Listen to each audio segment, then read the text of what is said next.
Julia essimu kyayagala okugikozesa.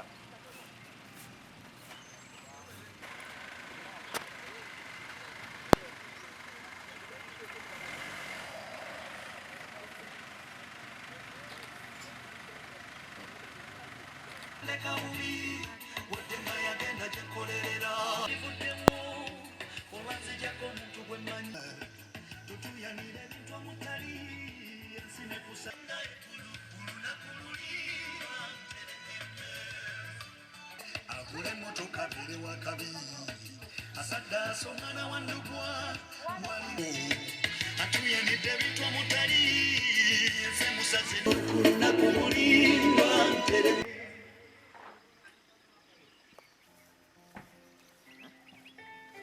yagala okuzuukusa obupya okulaga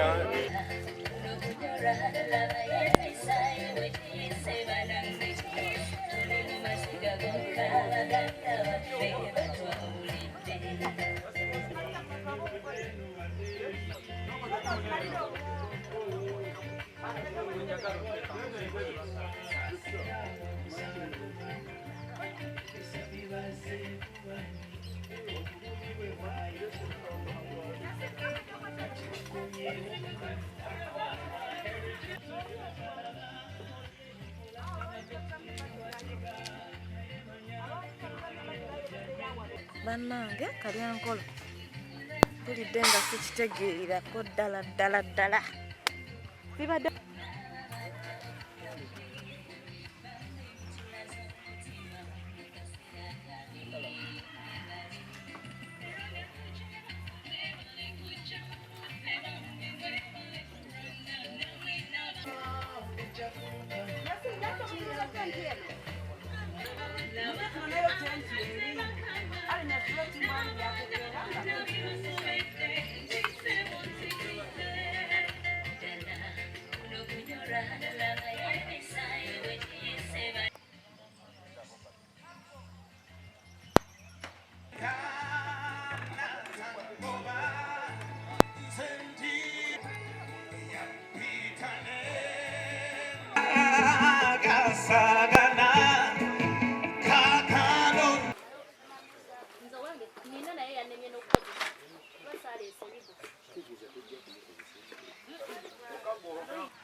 gumaliriza ekitalo nnyo kitalo ddala saawa eno we tuli mu ntegeka eziwaayo ebisigalirwa by'abaana eri abazadde baabwe. Already abagenyamu batandise okutuuka n'abazadde bamaze okutuuka, naye kijja okubaawo tujja kutandika n'ekitambiro kya misa. Ekitambiro kya misa suubira Bishop waffe w'Emukono owa Lugazi yajja kumutambuza omukulu yadde bonna abaliwo bonna bajja kuba bayambagana national level ku district olunaaba kimaze ekyo, then officially emirambo gy'abaana giweebwe abazadde baabwe bagitwale kugiziika. So yentegeka eriwo, so at least ebintu bigeza otambula bulungi nga bwe twabipulaninze. Emirambo giri emeka gigenda oleetebwa? Emirambo giri 11 gye gigenda okuleetebwa.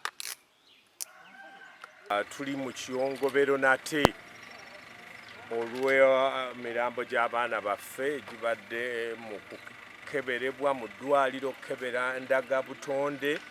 Oluvannyuma lwa byonna nnaku mulindwa lutuuse era emmotoka zino ziwerera ddala kumpi nga 5 eza A+ ezireese emirambo gy'abaana baffe.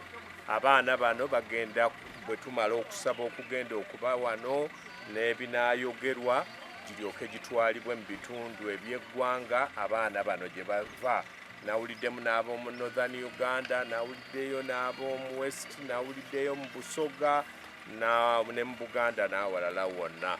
Kale kunyolwa kwa maanyi, kiseera kya nnaku tuzzeeyo ate ku lunaku luli olwokubiri lwe twalimu ng'omuliro gwakakwata. Kakati ate ekiyongobero kikomyewo mu kifo kyonna mu baana baffe abali mu